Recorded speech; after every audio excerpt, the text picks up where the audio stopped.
Right, so in our parenting chat this morning, we're talking about pets in the family. Now, many families have pets, or maybe some families are considering getting them. But this morning, we talked to our creative parenting expert, Nikki Bush, about the value that pets in a family life can add to a child's development. Nikki, lovely to have you. I love this topic. I love pets, and I think pets are great to have as a family. Thank you very much for joining us. To kick start, Nikki, how does pets add value to your family life? Well, in our family, they are an extension of the family, really. They're like the other children. And yeah. Sometimes more needy than your actual sometimes children. more needy. But they really do add value in that they give emotional feedback to children. They give sensory feedback to children. So think of all the stroking and the petting and the loving. There's something about the sense of touch that comes with having a pet, whether it's a little hamster running through your hands or whether it's a dog, a cat. They provide unconditional love because they're so adoring. They just need a little bit of attention to give back a fortune's worth to your children. Yeah. Wow. They're non-judgmental. They also teach children about nurturing, so they enable a child to experience their nurturing side as well as taking responsibility. So those are some of the biggest lessons that we can, the responsibility part, because that's what I remember, really wanted a hamster. His name was Slinky. He was phenomenal. I loved Slinky. But he took a lot of work. But my mom said on one condition, you clean the cage, you make sure he's fed, you make sure he's got water. That's right. And there's routine in that. And, we talk about routine and children all the time. So we're adding another layer of routine here, because if your pets are going to survive, remember, this is not a doll. So we're learning the lesson that this is not an inanimate object. This is a real, live, warm-blooded, if it's not a snake, creature that needs to be cared for. And if you don't look after it, it will die. Yeah, exactly. It's not going to survive. They need water, they need food, they need to be cleaned. And things like that don't happen necessarily once a month. They happen once a day, twice a day, depending on the kind of pet that you've got. Yeah. And what about when you go on holiday? You've got to think through what's going to happen when we're not here. How will this pet be cared for? Absolutely. You need to either think about a support structure that you have before you even getting that pet or securing that. But I want to just, kind of move away from that quickly. I want to know about the type of pets that you would advise. Because growing up, I was, farm boy. I was in a small holding. I had everything from snakes, hamsters, rats, budgies, horses, dogs, you name it, it was there, So in nowadays, with very busy lifestyle, I think that parents lead as well. Kids also very involved in schools. What are some acceptable pets, would you say? So with our dwelling spaces becoming smaller and smaller and time being more scarce, the little caged variety, so the furry hamsters and mice and rats, things like that, those go down really well, as well as fish. Those become part of the kids' decor in their room, for example.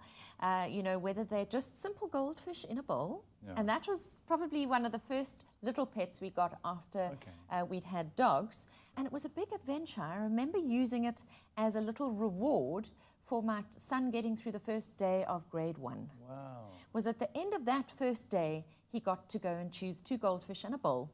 And surprisingly, our goldfish lasted for a very long time. Really? They don't always last for too long. You took very good care of it. Very good care. But sometimes, despite the best of care, things can go wrong as well. Well, we'll unpack that in just a little bit. Thank you very much, Nikki. I love this topic, pets in our families. Let us know, do you have any pets? Do you think they add value to your family? You can always connect with us on our social media pages, Expresso Morning Show, SABC3 on Facebook, at Expresso Show on Twitter with a hashtag Expresso Show. It's my feel-good breakfast show. All right, we are back with our creative parenting expert, Nikki Bush. Earlier on in the show, we spoke about the value of having pets in the family and also how they play a role in a child's development. So we're continuing that conversation right now, Nikki. And look. Hello, Bob. Making us, there we go. So let's just quickly recap. What are some of the benefits of having pets in your family, specifically with regards to your children? So I think we ended the last segment talking about the fact that there are some real life lessons that children can learn from having pets. We love these creatures. We get to nurture them. They love us back. They crawl into our hearts, into our lives.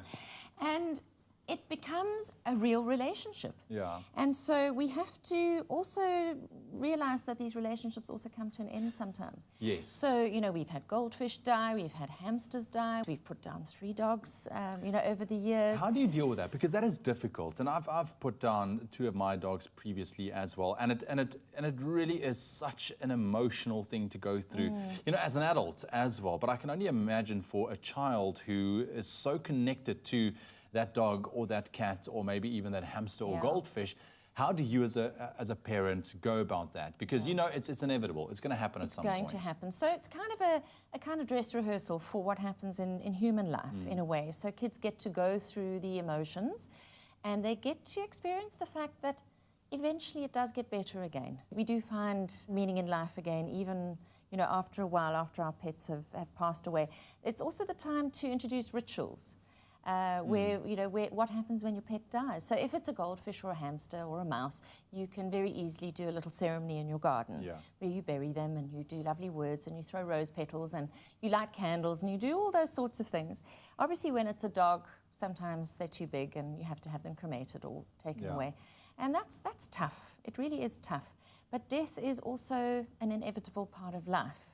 You know, we have life cycles, and if you live to old age, and remember, dogs don't live it's not human years, so they are likely to die in your child's lifetime at some point. So it does kind of, in a way, normalize death to a degree for our children. And every family will find its own way of dealing with it. And my husband sat with all 3 dogs when they were put down to the bitter end.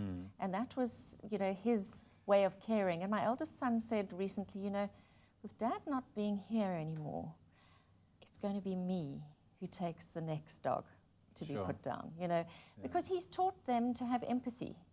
And that will be the way it is. And that is a big lesson to learn. Very, very big lesson. I wish we had more time, Nikki. Thank you very much. But Bob has made himself very, very comfortable next to you there. You guys enjoy your little moment. It's great. Thank you very much. You see how much I'm just getting so much out of Bob. I can see the minute he stood up there, I can see you. You know, you just relax, and this is what pets do to you. It's amazing. Comfort. They do. Huge comfort. They do. Thank you very much. Let us know what your thoughts are on pets in the family. We'd love to know what you think. You can always use that hashtag Expresso Show on our social media feeds.